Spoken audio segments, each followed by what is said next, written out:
Bom dia, pessoal. Como vocês estão? Eu espero que todos estejam bem.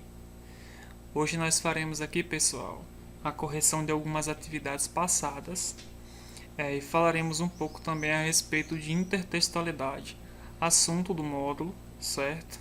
Eu acho um assunto importante e por isso faremos uma breve revisão. Como a gente já passou por esse momento, eu acho que vocês já devem ter um conhecimento prévio que vai facilitar uma melhor compreensão a respeito do que vai ser dito, não é mesmo? Olha só, pessoal, eu dei uma olhada nas atividades passadas, algumas atividades passadas, e percebi que são atividades muito simples, atividades de interpretação textual, e por isso, pessoal, eu peço que vocês, cada um pode pausar esse vídeo e ir corrigindo as questões que eu coloquei aqui, certo? Eu não vi a necessidade de aprofundar sobre nenhuma questão das atividades. No entanto, como falado no início dessa videoaula, falaremos a respeito de intertextualidade, que é um assunto importante, certo? Então, acompanhem a atividade. Primeira, segunda e terceira questão.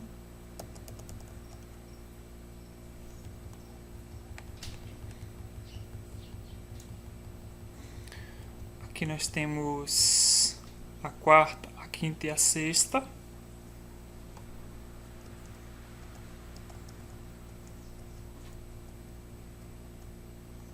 Opa. Sétima e oitava.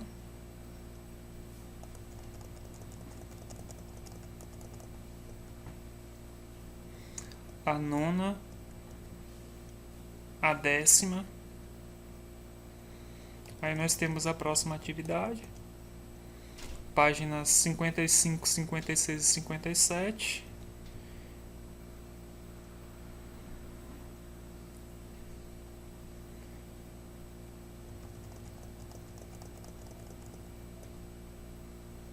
Segunda questão, letra A, letra B, letra C.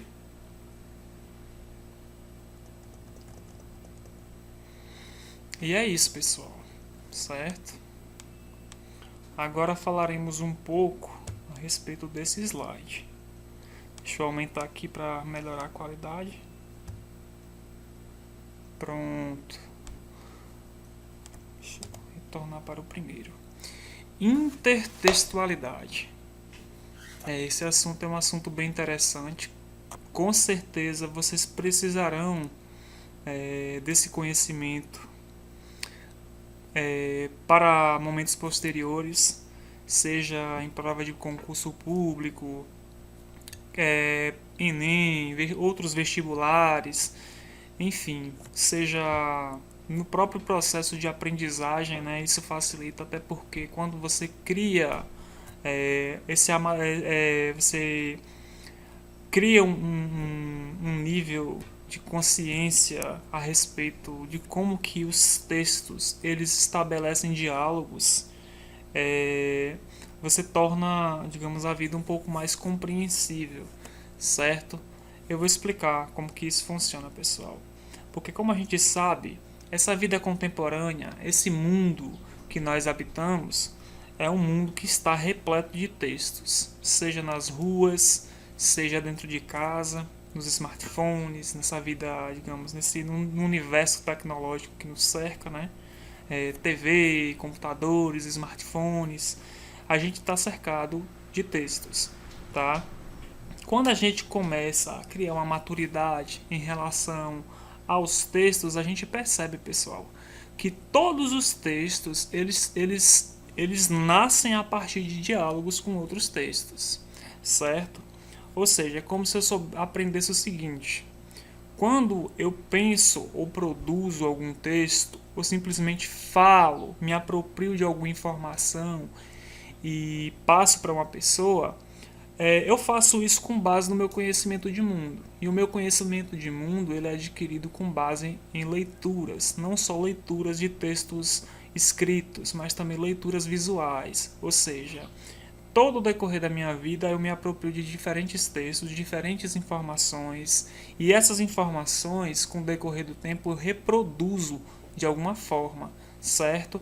Então, é como se a gente pensasse o seguinte: qualquer texto que a gente se apropria, ele estabelece um diálogo com outros textos. É como se fosse uma rede que está conectada, mesmo que muitas vezes a gente não perceba, mas há um diálogo entre textos, certo? Que vão sendo, digamos, configurados ao longo do tempo. Olha só, como a gente vai falar de forma mais específica a respeito da intertextualidade, a gente vai ter um foco, certo? Olha só, obviamente que a gente não está aqui com o objetivo de identificar como que todos os textos, digamos, a origem desses textos, né? Até porque eu não sei se isso seria possível. No entanto, a gente vai criar, digamos, vamos entender um pouco mais, de forma bem mais específica, né? Como que funciona a intertextualidade, de forma bem mais simplificada, tá? Daremos foco aqui, pessoal, a duas formas de intertextualidade, que são a paráfrase e a paródia, né? Não falaremos a respeito da citação, da epígrafe e outras formas de intertextualidade, porque senão o vídeo ficaria muito grande. E também tem a questão do foco no próprio conteúdo do módulo, certo? O módulo de vocês, ele tem, né, esse foco, ele foca principalmente na paródia e na paráfrase, e é isso que a gente vai fazer aqui, certo? Acompanhe o slide. Pessoal, para se falar a respeito de intertextualidade, não tem como fugir de um prévio conhecimento a respeito de texto. Até porque, já que a gente vai falar sobre esse diálogo entre textos, essa conexão que há, textos dentro de textos, a gente tem que saber o que é texto, né? Ter um conhecimento um pouco mais aprofundado a respeito disso. Eu trouxe um fragmento aqui que vai ajudar, e aí eu tento, depois da leitura, explicar um pouco melhor. Olha, pessoal, a palavra texto é uma palavra de origem latina, certo? Surge a partir de textos, texere, que é um verbo, certo? Esse verbo aqui, pessoal, texere, ele não possibilita o surgimento apenas da palavra texto. Olha só que interessante. A palavra tecido também surge a partir desse verbo aqui, pessoal.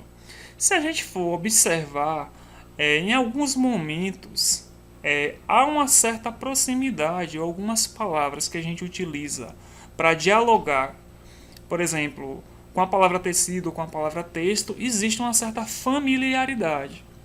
Se a gente for pegar, por exemplo, a palavra linha, pessoal, que é muito comum quando a gente fala a respeito de texto, a gente citar a palavra linha também é bem presente quando a gente fala a respeito de tecido, né? Porque o tecido é aquela junção de linhas, né? Que possibilitam o surgimento de um tecido.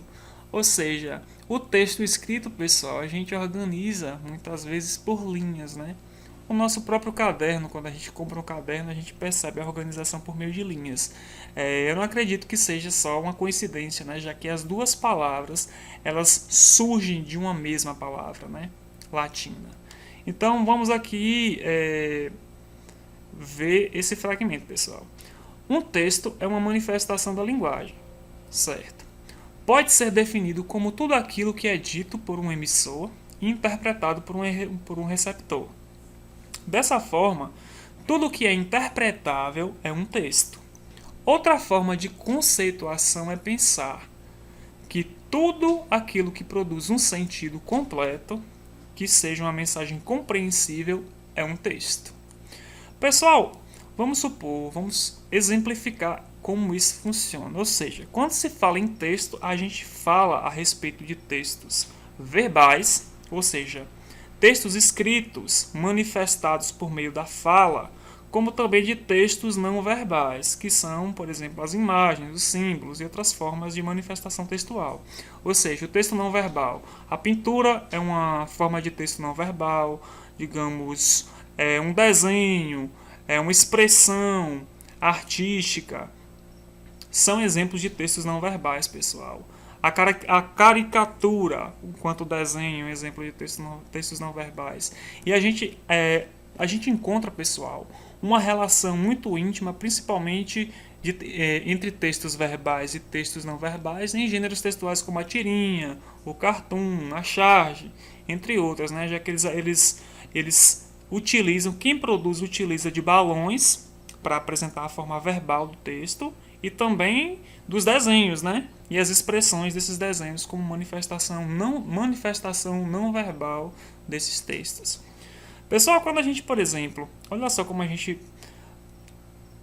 se torna algo tão mecânico que a gente não chega a parar e refletir. Rapaz, isso é texto. Porque o tempo inteiro nós estamos dialogando com diferentes textos. Se a gente sai, por exemplo, no centro de Irecê, dar um passeio, para passear, caminhar um pouco, e a gente se depara com um semáforo. Aquele semáforo que algum momento apresenta o sinal vermelho, depois o sinal verde, o sinal amarelo. A gente consegue interpretar, com base no nosso conhecimento de mundo, cada uma dessas formas de sinal, né? Ou seja, a gente sabe o que significa um sinal verde, a gente sabe o que significa o sinal amarelo e a gente sabe também o que significa o sinal vermelho. E obviamente todas as pessoas obedecem também esses sinais. Por quê, pessoal? São textos, ou seja, são manifestações de conhecimentos que são adquiridos ao longo do tempo, são passados e a gente, digamos, absorve isso e se torna algo tão mecânico que a gente vê, entende o que quer dizer e age com base no nosso conhecimento de mundo, certo? Então, aquele sorriso que a gente encontra quando a gente está procurando um consultório odontológico, aquele sorriso significa um texto. Ou seja, a gente percebe que tem uma mensagem naquelas informações, né? Você está na frente do consultório e tem um texto ali que apresenta um sorriso lindo, né? E acima desse sorriso a gente percebe consultório odontológico, alguma frase que, digamos, possa atrair o leitor. Talvez aquele sorriso dentro desse contexto de consultório odontológico faça mais sentido para quem está procurando um dentista do que aquela própria mensagem escrita. Então são duas manifestações aí, duas formas textuais que a gente se depara.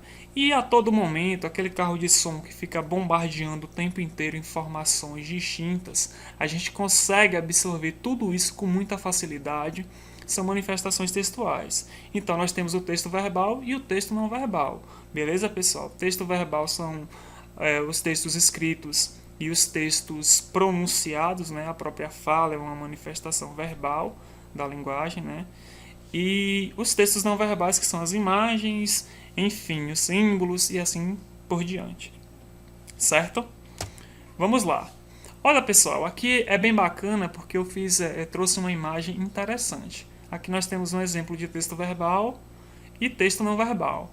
Ou seja, a gente tem informação aqui, textos não verbais, e acima nós temos um emoji, que é muito utilizado hoje, principalmente no espaço das redes sociais, e que a gente sabe exatamente o que significa a partir de cada utilização, né? A gente olha para essa carinha e a gente sabe exatamente o sentimento de dúvida que ela expressa, né? Vamos lá. Aqui outro exemplo. Se você chega num restaurante ou qualquer outro lugar e você se depara com essa imagem aqui, você sabe exatamente o que significa, né, pessoal? Vamos passando. Chegamos. Vamos falar um pouco a respeito de intertextualidade. Então, pessoal, intertextualidade é o diálogo entre textos, de forma que essa relação pode ser estabelecida entre as produções textuais que apresentem diversas linguagens visual, auditiva, escrita, sendo expressa nas artes, literatura, pintura, escultura, música, dança, cinema, propagandas publicitárias, programas televisivos, provérbios, charges, dentre outros. Então, pessoal, no início dessa videoaula eu falei para vocês a respeito de como que textos estabelecem conexões, né? Então, todas as produções textuais, toda a forma de texto que a gente utiliza, dialoga com textos passados e a gente muitas vezes nem consegue identificar isso. Aqui nós falaremos um pouco de formas de intertextualidades que são mais fáceis de ser identificadas. Como eu falei, falaremos um pouco a respeito da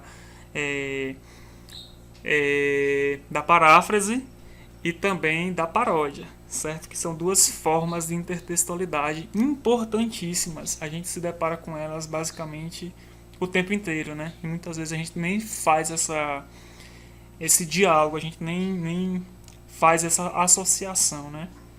Vamos compreender. Olha só, pessoal, aqui tem uma forma de intertextualidade. A gente se depara com o famoso quadro de Leonardo da Vinci, né, de 1503, e a gente vê essa produção aqui bem legal, humorada, com o rostinho da Mônica, né, estabelecendo um diálogo com essa obra de arte, que eu achei bem interessante. Essa aqui eu gostei demais, pessoal, porque aqui estabelece um diálogo com a obra-prima do cinema, né, que é um filme chamado Pulp, Tempos de Violência, de um diretor muito famoso chamado Quentin Tarantino, né? E aí a fotografia que está na capa do filme é justamente uma moça, né, que é uma das personagens principais do filme, né, do longa. Ela está aqui nessa pose, mas aqui aparece o quadro mais uma vez, aliás, a imagem, o rosto da Mona Lisa ao invés da personagem. Então há esse diálogo intertextual, dialogando em um mesmo espaço. Eu achei bem legal, né? Outro quadro famoso, né, que é o Grito, né, histórico, né, de um pintor dinamarquês do século XIX. Aqui nós temos o personagem Homer, né, expressando toda a sua agonia, né, dialogando com essa obra de arte, bem interessante. Paráfrase e paródia, pessoal. Olha só. Na paráfrase, a intertextualidade incide na temática. Há uma reafirmação das ideias do texto-fonte. É utilizado um tema previamente explorado por outro autor na criação de um novo texto com estrutura e estilo próprios. Então, pessoal, na paródia ocorre uma subversão da temática do texto-fonte, alterando e contrariando o que foi expresso anteriormente de forma irônica e satírica, visa a crítica e a reflexão, promovida através de um momento de fruição.